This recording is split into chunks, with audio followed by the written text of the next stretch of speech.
తీన్మార్ మల్లన్నకు మరి వరంగల్, ఖమ్మం, నల్గొండ లోపల మరి ఎమ్మెల్సీగా ఎమ్మెల్సీగా మరి పోటీ చేయడం జరిగింది. 36 నియోజకవర్గాల లోపల మరి తీన్మార్ మల్లన్నకు మరి ఏ కాంగ్రెస్ పార్టీ నాయకుడు సపోర్ట్ చేసిండు? తీన్మార్ మల్లన్న ఎమ్మెల్సీ నిలబడ్డప్పుడు ఏ కాంగ్రెస్ పార్టీ నాయకుడు మరి ఎవరు ఏ ఎమ్మెల్యే ప్రచారం చేసిండు, ఏ మంత్రి ప్రచారం చేసిండు మల్లన్న తరఫున? సిగ్గుండాలి కనీసం కొంచెమైనా.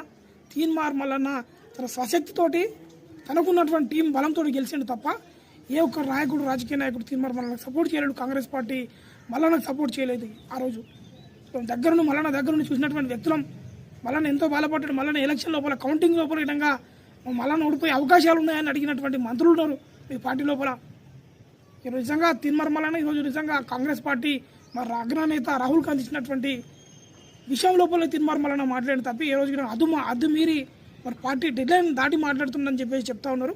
మరి ఏ విషయంలో కూడా డెడ్లైన్ దాటిండు చెప్పగలుగుతారా? మరి మీ కాంగ్రెస్ పార్టీ అగ్రనాయకుడు రాహుల్ గాంధీ మాట్లాడింది తప్ప అదే విషయాన్ని కదా మరి తీన్మార్ మల్లన్న తెలంగాణ రాష్ట్రం లోపల ఇంప్లిమెంట్ చేయాలని చెప్పేసి చెప్తా ఉన్నాడు. ఆ విషయాన్ని ఒకసారి గ్రహించాలి. నేను నిజంగా చెప్తా ఉన్నా, కాంగ్రెస్ పార్టీకి మల్లన్నకి చాలా ప్లస్ అవుతా ఉంది. ఎందుకంటే కాంగ్రెస్ పార్టీ సస్పెండ్ చేయడం నిజంగా మల్లన్నకి 100% ప్లస్ అవుతుంది. ఎందుకంటే